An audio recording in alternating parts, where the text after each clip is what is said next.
आज Doubtnut app download करें। Doubtnut पर अपने सभी गणित, रसायन विज्ञान, भौतिक विज्ञान और जीव विज्ञान के डाउट्स का करो सफाया।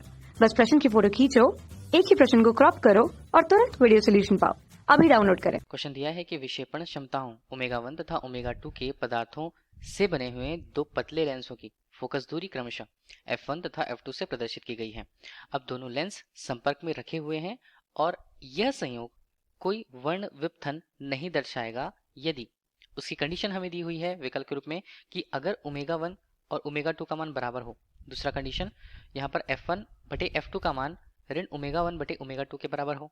तीसरी कंडीशन हमारे पास है ओमेगा 1 f1 बराबर ओमेगा 2 f2 के मान के बराबर हो। और चौथा हमारे पास है ओमेगा 1 f1 गुणा ओमेगा 2 f2 का मान यहाँ पर 0 के बराबर होता है। तब की स्थिति हमारे के लिए सही स्थितियों को दर्शाएगा, ये पूछा जा रहा है। अब देखिए यहाँ पर बात किसकी की गई है, विक्षेपण क्षमताओं से बने दो पतले लेंस।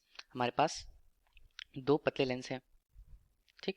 अब पतले लेंसों के लिए उनकी फोकस दूरियां भी हमें दी हुई हैं। अगर हम दोनों की अलग अलग बात कर रहे हैं तो पहला पतला लेंस और दूसरा पतला लेंस जो है उसके लिए हम उनके मानों को फोकस दूरी को क्रमशः f1 तथा f2 लेते हैं और इसके अनुसार हमें दिया क्या है, उनके विक्षेपण क्षमताओं का मान यहाँ पर ओमेगा 1 तथा ओमेगा 2 के रूप में दिए हुए हैं, जिन्हें हमने क्रमशः लिख लिया। अब हमें ये पता होता है कि देखिए वर्ण विपथन की स्थिति अगर हमें हटानी है, ठीक है, तो हम यहाँ पर एक लेंस का उपयोग नहीं करते हैं।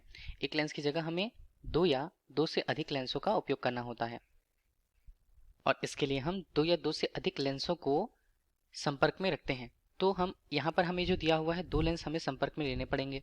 उसके लिए कंडीशन यहाँ पर होंगी कि पहले लेंस के लिए अगर हम उनके वर्ण विपथन के लिए विक्षेपण का मान देखते हैं, ठीक है, विक्षेपण का मान और फोकस दूरी का जो अनुपात होता है वो, और इसी तरह दूसरे लेंस को अगर हमने तब उसके लिए उसकी विक्षेपण क्षमता और फोकस दूरी का जो यहाँ पर अनुपात होता है और इन दोनों का योगफल 0 के बराबर होगा, ठीक है। अब हम इसे अगर लिखना चाहें तो ओमेगा 1 यहाँ पर हमने f1 के रूप में रखा, ऋणात्मक रूप से मान यहाँ पर बनता है ओमेगा 2 बटे f2 के रूप में। अब देखिए f1 f2 का अनुपात अगर हमें देखना होगा तो हम यहाँ पर क्या करेंगे, यहाँ पर बनता है f1 अनुपात f2 का मान यहाँ पर बनेगा ऋणात्मक रूप से ओमेगा 1 बटे ओमेगा 2 के रूप में, ठीक है।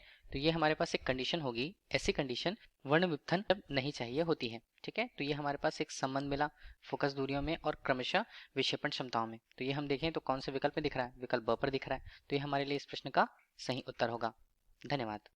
कक्षा 6 से 12वीं से लेकर नीट, IIT, JEE वो एडवांस के लेवल तक 1 करोड़ से ज्यादा छात्रों का भरोसा। आज ही डाउनलोड करें डाउटनेट ऐप या व्हाट्सएप करें अपने सारे डाउट्स 8400 400 400 पर।